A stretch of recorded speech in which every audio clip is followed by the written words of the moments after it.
right, so we're diving into all the buzz surrounding Bianca Censori's appearance at the Grammys this year. Yeah. It seems like everyone's talking about it. Mm-hmm. You guys have sent us a ton of articles, Mm-hmm. and we even have some footage of the event itself from our friends over at DRM News. Oh, wow. You can find a link to that down in the description and in the pinned comment.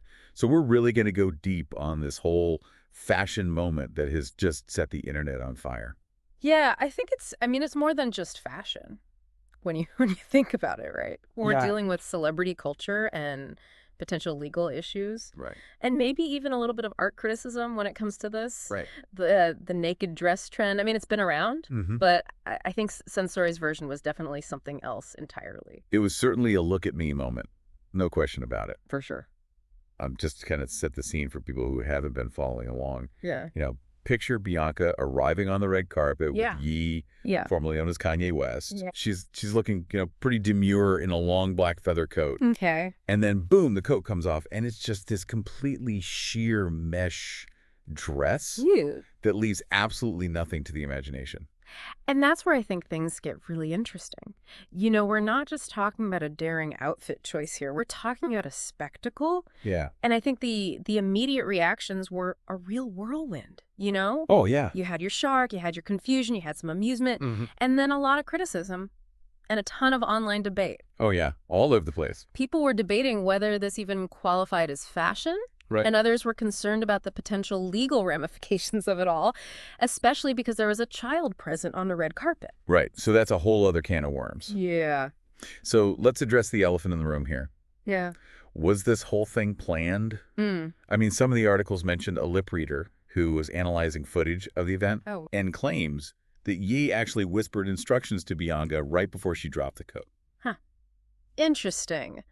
So, it really does kind of add to that whole air of intrigue around this whole thing. It does. And, I mean, let's be real. It wouldn't be the first time a celebrity couple has sort of orchestrated a stunt like this to get people talking. Of course not.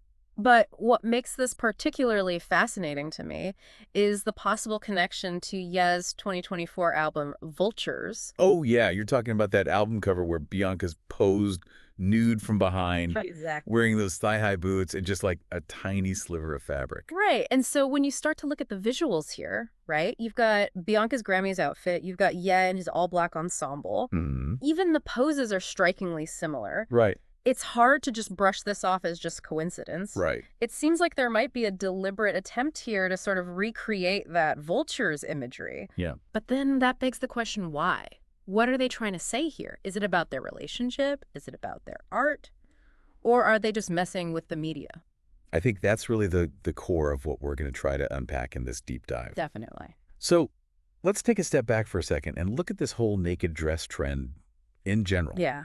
I mean, it's not new. We've seen celebrities push the boundaries of what's considered, appropriate attire for years. Right. But Censori's outfit really seems to take it to a whole other level. It does. There's no illusion. There's no playing with shadows or strategically placed embellishments. Right. It's just straight up nudity.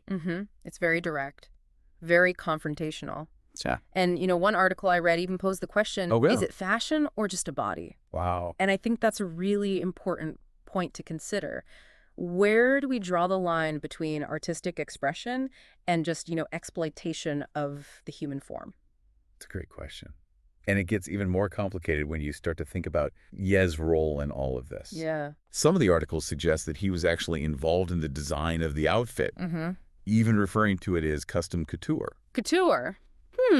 Well, I'm not so sure I see the couture aspect of this. Okay. But, let's be honest. Ye has a history of pushing buttons and stirring up controversy. That's right. So could this just be another example of him using his platform to kind of provoke and challenge those societal norms? It's possible. And if so, where does Bianca fit into all of this? Is she a willing participant in his artistic vision, or is there something more complex going on here? Those are great questions. Yeah. And I think before we go too deep into that rabbit hole, we need to talk about the legal side of things. Oh, yeah. California's got some pretty clear-cut indecent exposure laws. They do. But there's always some room for interpretation, especially when it comes to art and performance. Right, right. So how does this all play out? And that's where it gets kind of tricky, right? I mean, the law says that it has to be willful and lewd Right. for it to be considered a crime. So you could maybe argue that Censori's intention wasn't to be lewd. Right. Maybe it was about body image. Maybe it was about challenging traditional ideas of modesty. But, ultimately that's up to the courts to decide. Yeah, and even if she manages to avoid any legal trouble, right, she still has to deal with the court of public opinion. Oh, absolutely. And the internet has been anything but forgiving. No, they have not. It's been really interesting to see the online reaction. Oh, yeah. It's like a microcosm of all our cultural anxieties about nudity and sexuality and the role of women in the public eye. You've got some people applauding Censori for her boldness. They see it as like a feminist act of reclaiming her body. Right. And then you've got others condemning her for just, attention seeking, saying that it trivializes all these important conversations about consent and objectification. It's wild. It is. It really is like this Rorschach test where her outfit kind of reveals everyone's own preconceived notions about all these issues. Yeah, definitely. And I think we also can't forget the role of celebrity culture in this whole thing. Of course. I mean, Censori and Ye are masters at generating buzz, whether they're doing it intentionally or not. Every single move they make is just scrutinized and analyzed and debated endlessly online. That's the game they're playing in a way. It is. In this age of social media, controversy equals currency. That's true. The more outrageous the act, the more clicks, the more likes, the more shares it generates. It's a symbiotic relationship, right? The media feeds off the spectacle, and the celebrities benefit from all that exposure. So it really makes you wonder, are we playing into their hands by giving them this attention? That's a good question. Are we perpetuating this cycle where shock value just trumps any kind of actual substance? That's worth thinking about. But, for a minute, I kind of want to shift gears a little bit and talk about the naked dress, historically speaking. Okay. Because, this isn't a new phenomenon. We've seen variations of the naked dress throughout fashion history, going all the way back to the flapper dresses of the 1920s. Oh, yeah. To the slip dresses of the 90s. Right. So it is a trend that kind of comes and goes. It's a recurring one. Yeah. And every time it comes back, it sparks its own share of controversy and debate. Yeah. But I think what makes Censori's outfit so different, aside from the just sheer audacity of it, aside from that, is the timing. Okay. We're living in such a hypersensitive cultural moment right now where conversations about body image and consent and representation are really at the forefront. They are. So that context is crucial, I think, when you're analyzing the impact of this outfit. It's not just a piece of fabric. It's like this cultural artifact Exactly. reflecting all the anxieties and contradictions of our time. Exactly. So the question becomes, how do we reconcile this naked dress trend with all these evolving societal values? Right. Can an outfit like this be empowering and thought-provoking without being exploitative or reductive?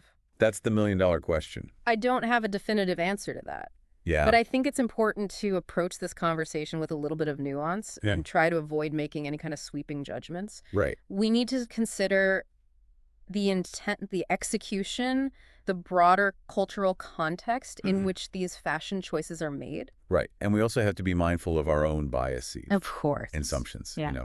Are we judging Censori based on her relationship with Ye or her previous fashion choices? Or are we really evaluating this outfit based on its own merit? Yeah, those are all good questions. Yeah. And honestly, I think it's important to acknowledge that there's not necessarily a right or wrong answer here. It really is subjective in a way. It is. Yeah. Ultimately, it's up to each individual to decide how they feel about this whole event and what it means to them. Right. And that's kind of the beauty of these deep dives, right? Exactly. We're not here to give easy answers or tell people what to think. Our goal is really just to explore these complex topics, present different perspectives, and encourage people to think critically. Absolutely. And hopefully spark some really interesting conversations along the way. Exactly. Now, before we move on from this, there's one element I think we haven't really touched on yet. Okay. And that's the media's role in all of this. Oh, yeah. Let's face it, the media loves a good controversy. They do. And Censori's outfit was like the perfect fodder for headlines and clickbait articles and endless social media debates. It was. It's a classic example of how the media can shape public perception and influence the narrative surrounding a specific event. Right. But I think we also have to consider their responsibility in handling these kinds of sensitive topics. Yeah, are they just sensationalizing the story to get more clicks? Right. Or are they actually providing balanced and nuanced coverage. Exactly. And are they thinking about the potential impact on the people involved? Right. Especially Bianca. Yeah. Who's really become the target of so much scrutiny and criticism. Yeah. It's tough. It is. I think these are really important questions to ask as we kind of navigate this evolving media landscape where information spreads so quickly and opinions can form within minutes. I think it's more important than ever to be really critical consumers of media and try to seek out diverse perspectives before we jump to any conclusion. Okay, so before we wrap up this whole deep dive, there's one more question I think we have to address. Okay. Was Bianca Censori's Grammys outfit actually fashion? Ah, yes, the age-old question Right. that has haunted fashion critics and art historians for centuries. Pretty much. What is art? And more specifically, what is fashion? One of the articles you sent even posed the question. Oh, really? Is it fashion or just a body? Wow. Which I thought was really provocative. It is. Because it gets to the heart of this whole debate. It does. If fashion is about more than just covering the body, if it's about expressing creativity or making a statement or challenging societal norms, then where does Censori's outfit fit into that? Right. On the one hand, you could argue that she's using her body as a canvas, pushing the boundaries of what we consider to be acceptable attire. Right. Sparking a conversation about body image and representation. But then on the other hand, you could say it's kind of a simplistic approach. Yeah. Even lazy, maybe, in terms of making a statement. Yeah, it's like she's bypassing all the nuance and complexity of fashion and just going straight for the shock value. And that's where I think it gets really tricky. Because shock value can be effective for getting attention. Sure. But it doesn't necessarily translate to any lasting impact or meaningful change. So ultimately, was Bianca Censori's Grammys look fashion? I think the answer really depends on how you define fashion. I agree. And what you think it should be. And that's what I love about this whole discussion. Yeah. There's not really a right or wrong answer here. It's all about interpretation and perspective. Absolutely. And that's what we love about these deep dives, right? Yeah. We get to explore these multifaceted topics, challenge assumptions, and hopefully leave you with more questions than answers. Exactly. It's been quite the deep dive, hasn't it? I mean, we've analyzed the outfit and the reactions and, the whole cultural context and the legal side of things. Yeah, it really runs the gamut. It does. Yeah. But I guess the big question is, what does it all mean in the grand scheme of things? Yeah. Does Bianca Censori's Grammys appearance signal like a larger shift in celebrity culture or fashion, or is this just a blip on the radar? It's the question, isn't it? I mean, are we seeing like this blurring of lines where shock value has become the ultimate currency, or is this just a flash in the pan? Well, we forget about this in 2 weeks when the next viral sensation comes along. Right. Oh, and we've seen celebrities push the boundaries before. But Censori's outfit, it feels different somehow. It does. It does. More audacious. Yeah. Maybe even more calculated in a way. Yeah, I think it's the intentionality of it that I find so fascinating. Yeah. Like, what was the driving force behind this? Was it a statement about body positivity? Was it a commentary on, the commodification of women's bodies? Or was it just a straight-up publicity stunt? Yeah. I mean, maybe it's all of those things rolled into one. It could be. It's so hard to say. Yeah. But that's what makes this such a fascinating topic to really dig into. It does. It forces us to confront our own assumptions about fame and fashion and how those two things kind of intertwine and feed off each other. And how that's changing so rapidly, right? I mean, we're living in this age where attention is the most valuable thing there is. It really is. And social media is like the arena where everyone's fighting for it. Yeah. Celebrities are constantly battling for our eyeballs. They are. And sometimes it feels like they'll do whatever it takes to stand out. So where do we go from here? If this is the new normal,